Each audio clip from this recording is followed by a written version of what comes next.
Hi, everyone. Welcome to an episode of Sourcing.Guru. I'm delighted to have with us today the Global Head of GBS at PMI, Gopalan Natarajan, that we also call GN. GN, welcome. Thank you so much, Atul. It's a pleasure to be here. Thank you.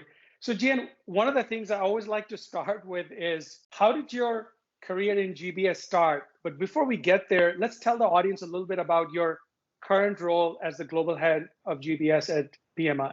Thank you, Atul. And let me start by, first of all, saying when I joined PMI 2 years ago, and before that, I was with Unilever for over 25 years, the mandate that I got was to really create a state of the art GBS for PMI that is truly multifunctional and can be a partner to the enterprise. So that is what I am right now on a very exciting journey over the last couple of years. And I'm really looking forward to the next few as well. And as we speak, I have just now designed a 2025 vision for what GBS can and should look like for Philip Morris. Very excited about that as well as I take it to multiple stakeholders and to my teams across the world. Well, Gian, that's really good to hear where the founding of GBS is talked about as partnering with the business and not just this driver of cost. So really good to hear and love to know more about your 2025 as we go through this session. So Gian, often when I'm talking to GBS leaders, they come from very different backgrounds in terms of the journey that led them to become the head of GBS. It sounds like you did have some of that at Unilever, but take us a little bit further back at the start of your career and how you got to this point. That's a great question. And interestingly, I am not one of those guys who have spent years and years in GBS and who have come in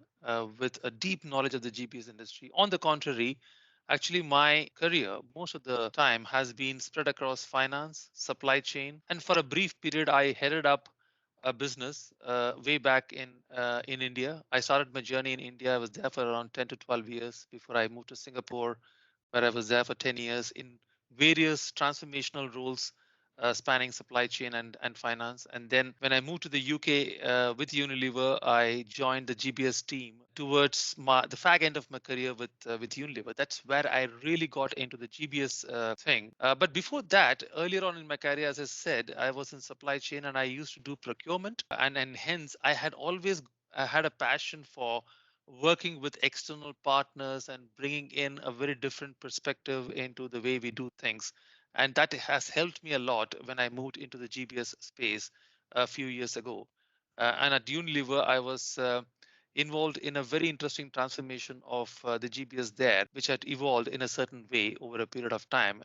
And we had to make certain changes in its life cycle. So, yes, it's a very varied journey for me, a lot outside GBS, but in my view, the experience in business is very critical, I believe, for one to succeed in GBS. Right. I think it's a great point, Gian, which is the experience in business and having this wide, deep experience from supply chain to other areas that you had. Gian, let's talk about some of the biggest challenges, some of the biggest issues that you see in today's environment.